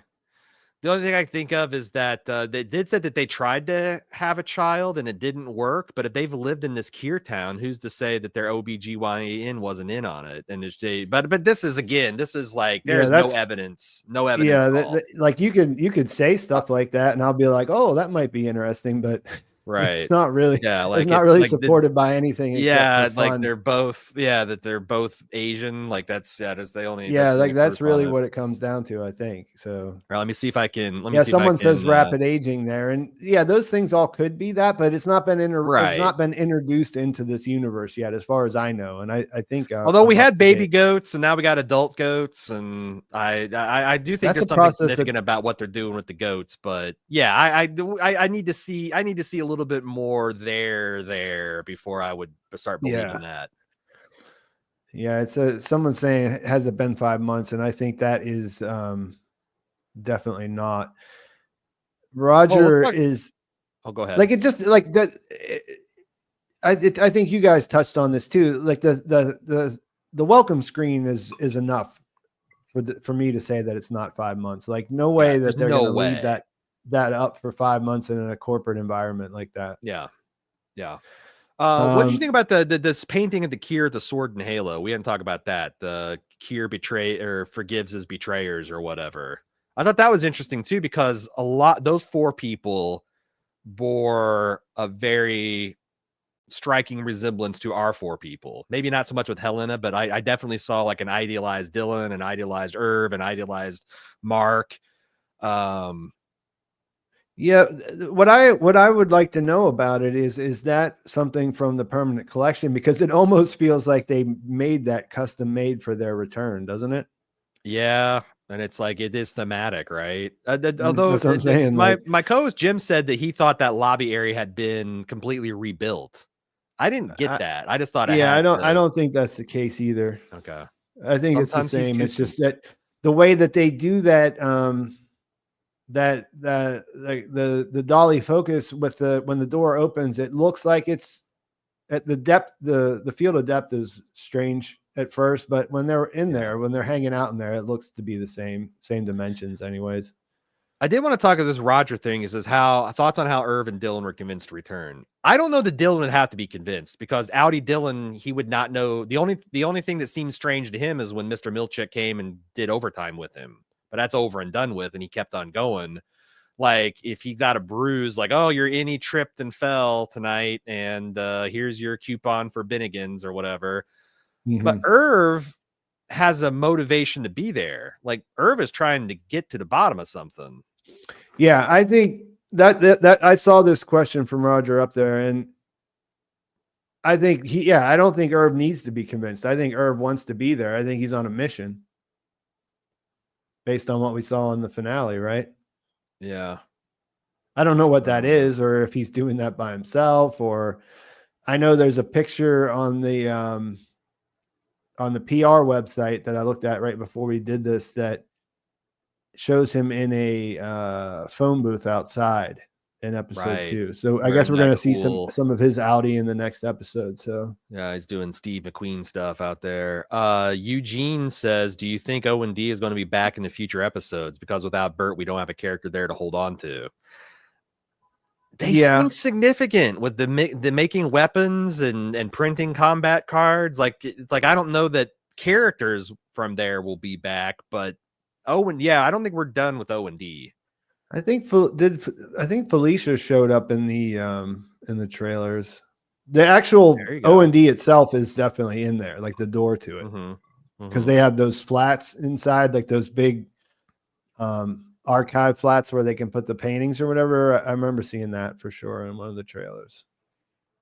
Daniel Z, do you think too many fan theories make big leaps, like guessing at cloning, resurrecting the dead, etc.? Also, Helena being a mole isn't a theory or twist; it's obvious plot development. Well, you're going to get a lot of heat for that, Daniel. But yeah, so it's like I'm in the unfortunate position of agreeing with you that fan theories do make big leaps without poorly support, like without any really support other than it might be cool and there's nothing that says it can't be. Except for I have a lot of those type of theories that this show has brought out of me. And I was just talking to Pete in the very beginning of our conversation. I'm usually not that guy. I'm usually not that guy who's doing weird, like, but this show brings it out of me, man. I'm fully on board with a lot of theories that I would not read if someone submitted to them as feedback. I'd be like, that's stupid. But since I'm the guy at the microphone, I can say the stupid stuff. But yeah, and then the process of writing something like that, you know what I mean? Like you could say as a writer, you know, you could say to yourself, like, I'm thinking about this thing and then try to write to it, even if it doesn't organically make sense. You know what I mean? So like part of things develop, you know, they don't like every idea, like you have an idea and then you build on that. It's not like you have like one idea and then that makes a different idea and you connect dots necessarily, or at least that's not how it ever worked for me.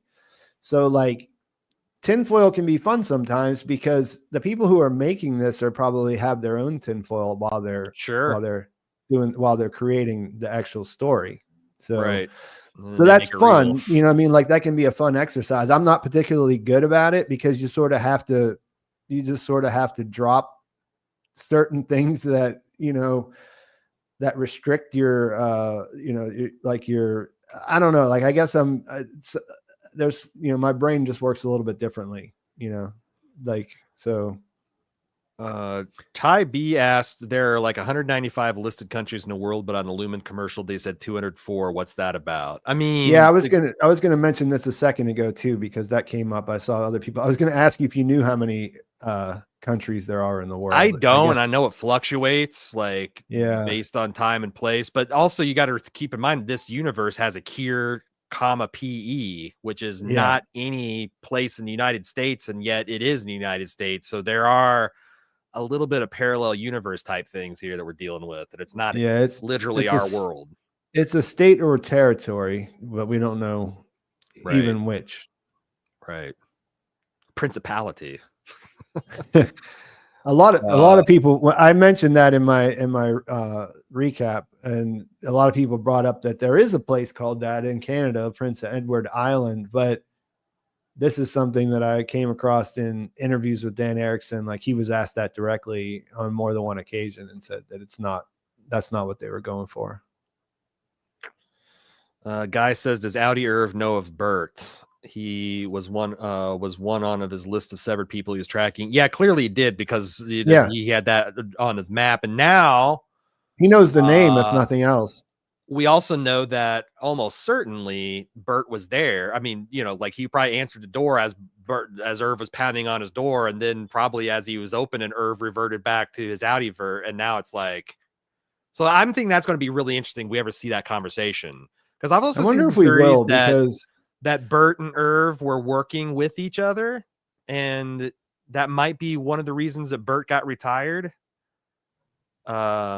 Like how often do you have someone, you know, you live in a neighborhood similar, or you have lived in a neighborhood similar to what we saw of Bert there? Typical American, not fully suburban necessarily, but just you know, a neighborhood. How often does someone come knocking on your door that late at night? Never. And it would be noticed. People would. Yeah. You would be like, what? Like that was I haven't lived there for quite a while, but I mean, that was my initial impression when I started thinking about it. Was like, who does that? Who comes banging on your door if it's not like a real emergency, like someone was in a car accident out front or something, you know? So this should be an event that happens to him and his partner there. Yeah. And also that Bert's house didn't look like corporate housing. Like no, that's true. We've seen Mark and Irv. Like we know that they both live in Egan controlled or Lumen controlled properties, and Bert didn't seem like it. That seemed like unlike any of the other housing developments or any of the kind of like condo type apartment type places. What is this? There's something about Rickon's childlike friends. They seem to have the IQ of small children. I don't know if that's the. I think I've known adults like that. Yeah, I think the thing with them is that they fashion themselves as intellectuals. You know what I mean? But they're midwits. Yeah, and that's just the way that they crafted their identity. Mm-hmm. And if you think about it, like especially when I went back and watched some of those scenes, like the first time I watched the no food dinner or whatever, I thought, okay, well, this is kind of pretentious, but this is something that they do. When you watch it again, it's like Rickon doesn't even understand why they're doing it. It seems like, right? Like these are people who just operate on like, we should do this because it sounds interesting, because we're interesting people. Yeah. And and it's gonna foster great thought because we're great thinkers. Kind of. Yep. That's sort of the thing with them, right? So I don't know. I never really thought of them as being childlike. I just thought of them as being a little. Yeah, and it's also red meat for the Rickon cult, Lumen cult people. Like, but they're here. A funny detail I heard was that when they talked to, I think it's what's his name, Michael Chernus. Is that his? Chernus is his last name. The actor. Oh, the guy who plays Rickon. I don't know. Well, I heard Ben Stiller say that he thought maybe it was too much, like he was thinking about like when he was making season 1, and he went to him, he said, I think it might be a little bit over the top. And he said the actor was like, no way. He's like, I know people exactly like this in real life. Yeah. I've known a lot of weirdos in my time. And they like I said, there is a type of person who is not dumb, but they do for whatever reason. Because also it seems like Rickon's like a trust fund baby, that he was like he seems to have some money. I mean, they drive around a Range Rover. I know he backpacked across. He traveled a lot on other people and pretended to be poor, which implies that he's not poor, but he's traveled. So it's like Do you think that's a real anecdote? That's a deep cut. Well, right that's something I've definitely thought about. Because that's a page of the book that you actually see, right? Yeah. Where he says, I lived as a vagrant or something, right? Like on other people's money, but I had money of my. I do. I think that's the exact kind of lacking self-aware anecdote that sounds deep, but it's like anyone that's like got any kind of goddamn common sense would be like, dude, you're cosplaying as a poor person. And you're taking other people's you're essentially taking money from the other poor people because they think that they're poorer than you, and this is some kind of authentic thing. It seemed to me as a piece, but you're right. Obviously I don't think Rickon would be above lying and making things up about his background. Yeah. All right, we got any others? I'm trying to think if I saw any other that can jump out of here. Maybe give it another minute or two to see if anyone's got anything else. But did you have a favorite line for this episode? Who, me? Mm-hmm.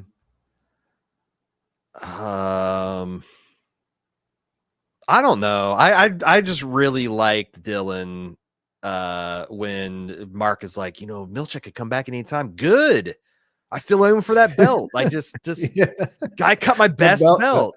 And it's not even his belt. He doesn't get to dress himself. Like it reminds me of the time where he wore his fancy shirt for Mrs. Casey. Yeah, no, he didn't. And Irv calls him out right on the spot for that one. Right. Yeah, I already blew my favorite, which it was fuck. There's easels up there. I'm your favorite perk. Yeah, I mean, for a non-funny line, that's two bros saying they love each other in a platonic way, and Irv was a little misty-eyed with it, and that was just such a solid scene, man. So it didn't have anything to do with the mystery, but just a great character scene. Yeah, Turturro is really great too. Like a night gardener. Like he can kill little lines like that, like something that's almost transitional, it's not like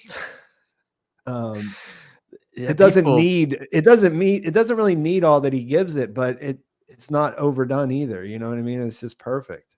Yeah, there's like Miles has got Dylan seeing the claymation kiss scene is like, what the shit? And then what the shit was a good one. And then also like Dylan's quiet, fuck, there's easels up there. Like, yeah, that was my favorite one. That really is.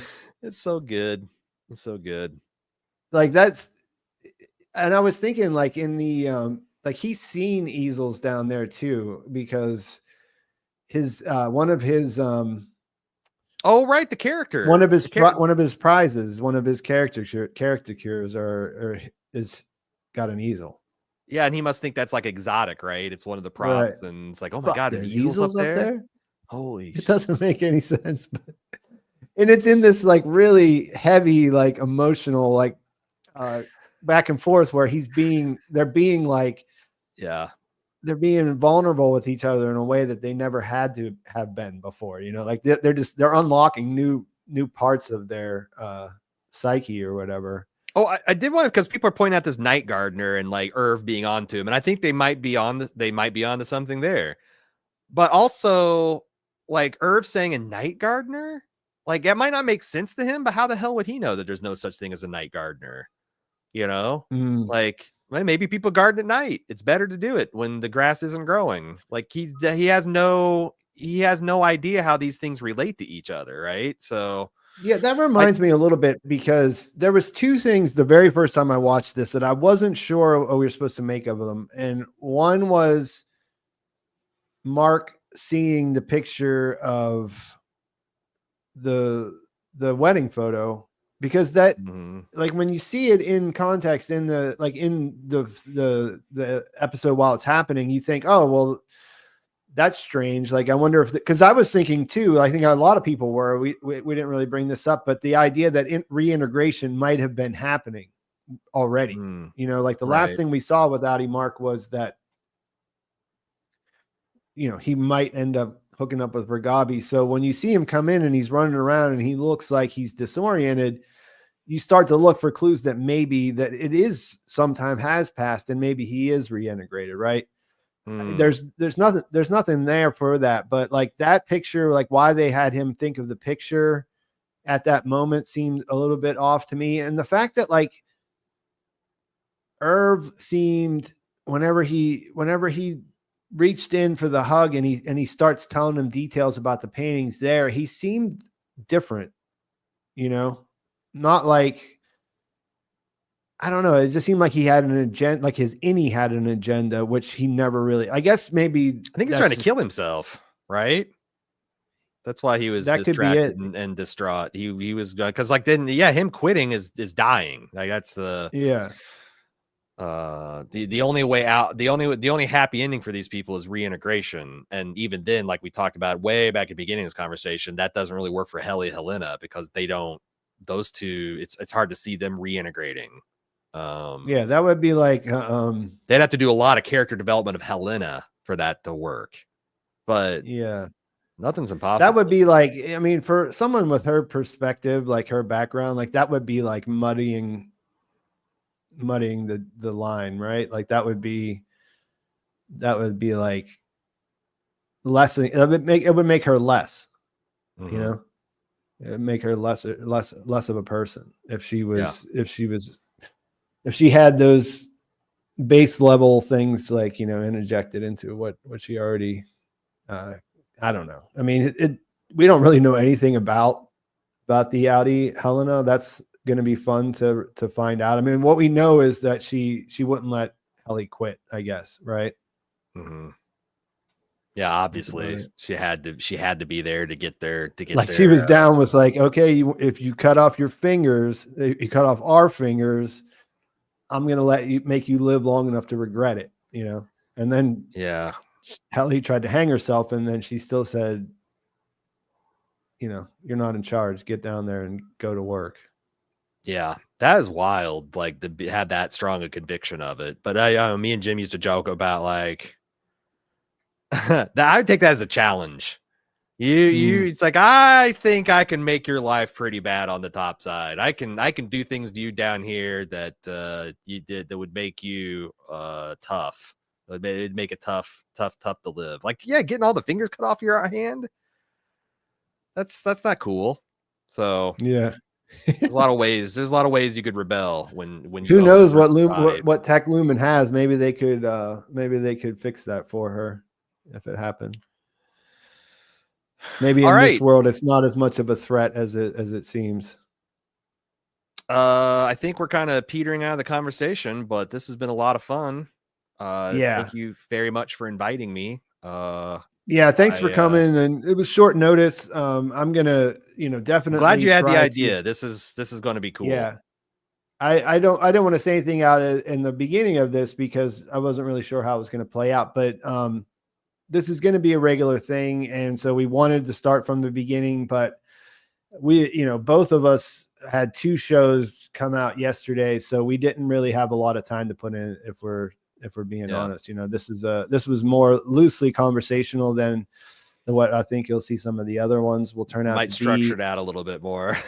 Absolutely. I can say, at least on my end, you know what I mean? Mm-hmm. I'll be able to put more time into thinking about like how this played out and how we can respond to that. I think it's gonna same Pete time, same Pete channel next week, right? Yeah, we'll stick with that. I think we can make that work. Like I said, next week, I mean, you're always willing to hop in if you have something to say about a specific episode, but the plan right now is that you guys are going to alternate. Mm-hmm. We're going to try to get some special guests to join us at different times. Very cool. I think you and Jim are both going to be busy on episode 3 because you have your 24-hour live stream. We are, yeah. We're going to be pre-sleeping for our 24-hour charity fundraiser. So there's going to be 1 week you'll have to either fly solo or get another. Yeah, I'm going to get. I think covered. I'm just waiting for confirmation. So I think we'll be able to pull off doing it every single week and hopefully build up and do some new things that. Because like I said, the main thing with me is that I write a script. I have to kind of stick with that. I put it out, and then there's like 1,000 other things that come to mind. Like by the time, like not even like the next day or something like that, but like as soon as I'm like, because once I start editing the actual video part, like the audio part and the script and all that's locked in, So by the time I get done with the other part, I'm already like on a whole different thing. So. Right. I think it makes sense to come here and talk to, you and Jim are both people that I talk to about TV just in my personal life. So that was a perfect fit, and we'll see what happens. So again, I think you should probably explain what you do and where you came from just so that, Yeah, I'm a podcaster. I podcast with my friend Jim here. I guess you'll meet him next week. We do host a lot of conversations about pop culture over at baldmove.com. If you want to find our, we've got 2 main feeds, Bald Move Pulp and Bald Move Prestige. Pulp covers the more zombie, alien, robot, beep boop type stuff, and Prestige does the more kind of Mad Men, Sopranos. We're considering Severance Prestige, even though it's got a little bit of a sci-fi element because it's kind of like that's how it carries itself. But check one of those feeds out if you want to kind of keep up with us. And then also, in 2 weeks on February 1st, I've had a lot of people in my life impacted by Alzheimer's. It's a terrible disease. We every year raise money for the Cure Alz Fund by doing a 24-hour movie marathon. Last year we did all the Spider-Man movies.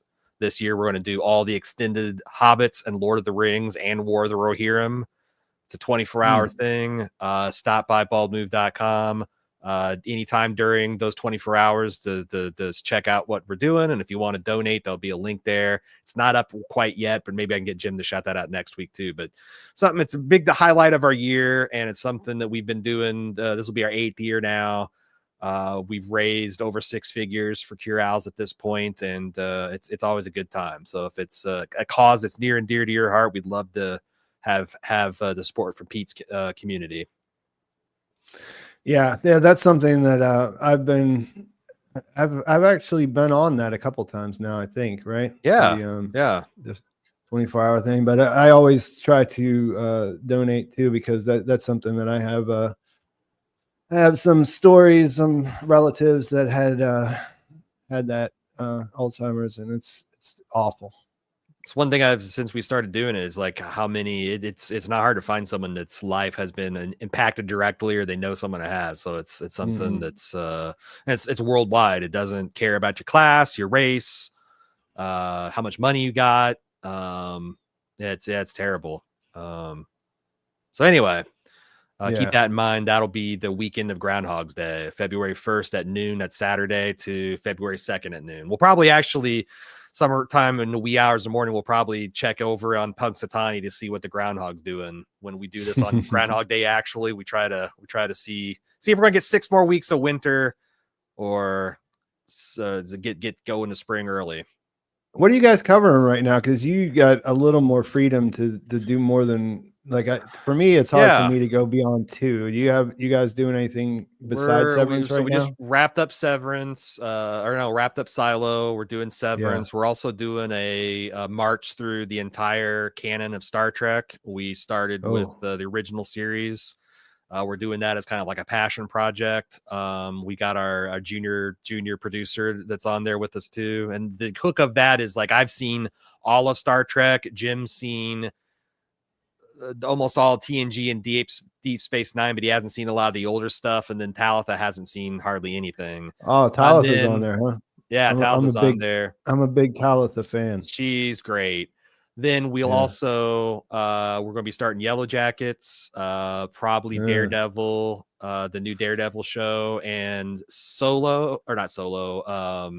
Andor, and then Last of Us 2. Looking forward to Andor. Those are the big shows coming back this year that we're super excited for, and it's kind of happening all in the next month or couple months. So, White Lotus? No, you're not a White Lotus. Not in the White Lotus. Maybe we should be, but we're only 2 men. We're only 2 guys. We only cover so much. Yeah, last year, we were talking at the beginning about how it's been a little bit disappointing. Last year was tough. This year is definitely looking like it's going to be a better year for TV. Like last year, I think for me, there was only 2 things that I really. The Bear sticks out last year for me as being terrific, but the problem with that is it comes out all in one day, and it's very hard to like have a lasting conversation. The Bear. Yeah, the Bear was good. It was a little bit frustrating that particular season compared to the others, but always solid. The only ones that I thought were pretty flawless were Shogun and Shogun was a bright spot. Yeah, that was my number 1 show last year, and the 3rd season of Industry was amazing, really good. I didn't see that. I'm trying to look and see what we had. Shogun, obviously. I thought True Detective Night Country was good, but that was pretty divisive. 3 Body Problem was really good. I enjoyed that. And that's Fallout also, like those were good, but like I guess when I think about it, like when I think about shows, like binge shows, they don't ever rank as high for me because they just come and go so fast, Like when I think of TV, I think it's something that happens week to week that we like, part of what I love about TV is the accessibility, and the way that the week to week thing happens is like there's conversation, like that's what you talk about or whatever, you know what I mean? So whenever what'd you think of the Penguin? Did you see that? Like it was good. Like the production quality was good, and there was some like what's her name, Christine Milotti. Yeah, how do you say her name? I think that's it. I mean, don't go to me for pronunciation. Yeah, I've read it a million times, but I don't think I've ever said it out loud before until that moment. So it really, I thought she was great. It's neat what they did with Colin Farrell. You know what I mean? Like I don't know why it was wild necessary. Performance. Yeah, but like the thing about it was, it just seemed, for my taste, it was just a little silly. Like it was like. I guess it's connecting to that IP, so that's why they have a bunch of silly stuff in there that, Like it's That's like the the thing. It's like Sopranos, but like it has really- cartoon stuff in it too, you know. That's the thing. It's like I really like the I'll early just watch the going. Sopranos. Like that's better for me. You know what I mean? But yeah. It's like I really like the early going. I'm not a little bit invested more in the grounded. IP. I guess is where Yeah, where I'm saying. yeah. So like you know, like I thought like I was generally pretty surprised by the way that the ending played out. You know what I mean? Like I was a little bit like side watching it for a while, but like the last couple of episodes, I was like, damn, they did some stuff here. You know what I mean? But yeah, I thought it was okay. I thought it sort of came out like, you know, I covered Dune, Prophecy, and I thought, you know, that if you compare those two, because they're coming from the same network or same, you know, whatever streamer, I guess now. But like I thought that the Penguin was better realized than Dune Prophecy was. I was off on Dune Prophecy when I found that it was an adaptation of one of those Kevin J. Anderson novels. I'm like, oh God. I'm not that much of a diehard Dune. Like I like Dune. I always did. I never got completely sucked up into it. You know, I mean, I read it a long time ago whenever I first read it, and it had an effect on me, but I was never a diehard to really care that much. But I did read some of those books in preparation, and I can see why, you know, they're not for everyone. Yeah. Well, hey man, it's been a lot of fun. I guess I'll see you in 2 weeks, but yeah, my partner Jim will be back next week, and I'll look forward to breaking down Severance with you on a weekly basis, man. Yeah, for sure. And thanks for coming in. Like I said, if an episode ever becomes like it's not your week and it's like something you really want to talk to, just let me know and you can come. Oh yeah, I'm sure I can twist Jim's arm to get to make a but then the Bald Move guys will outnumber you. You'll have to bring a friend. Yeah, have to keep it balanced. Yeah. So, and also like if you have any ideas about people that you want to see come on as guests, that's something we can talk about too. Okay, sounds good. All right, so that's going to do it for us today then. Thanks for everyone for coming out and giving us some good questions. Let's hope this grows a little bit and, we can get, a rhythm going and get a lot of people in here talking about this show, because I think it's going to be a pretty good ride. And that's about it. So thanks for watching. I'll talk to you soon. Have a great weekend.